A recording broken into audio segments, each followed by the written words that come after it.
Hey everybody, and welcome to a new series. This series is about optimization.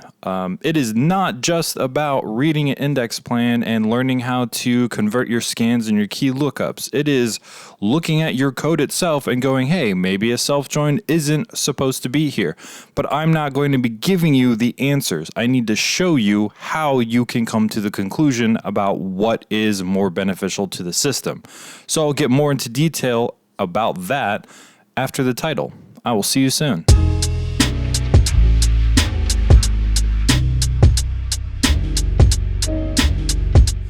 Alrighty, so the easiest way to explain optimization inside of Microsoft SQL Server is you have to think of optimization like a triangle. Alright, and we have three different points. We have the data model, which is how your tables are structured, what columns they have, are they helping the other points of the optimization triangle. Our physical layer is the other point where we have our indexes, clustered, non-clustered, columnar, and the files themselves, like the database files and file groups. And finally, the code layer.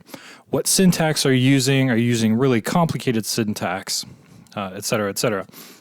So the main point with this triangle is that they all depend on each other. You can create different, isosceles, right angle, like we can make triangle jokes all day, but honestly, you do have to think about that. If your model is lacking, your model is going to be the bottleneck. If your code is lacking, your code will be the bottleneck.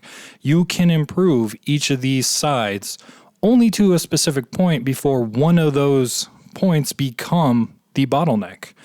So that's what I'm doing in this series is I'm going to look at AdventureWorks.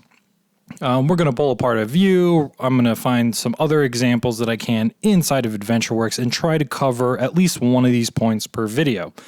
Because that's the only way to really explain what we're doing is we need to look at statistics.io, possibly use the execution plan to figure out what is actually happening and if we can make any improvements. Because AdventureWorks isn't really an example database.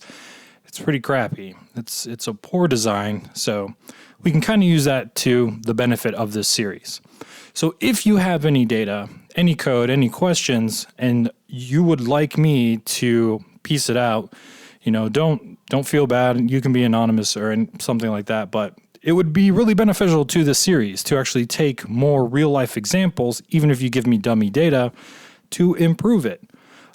So I hope you enjoy. I hope you learn a lot. Remember, do that notification bell for at least this series because optimization is not something they teach you in school and something that is very just not talked about a lot. So hope you enjoy, like, comment, subscribe, and I will see you in the next video.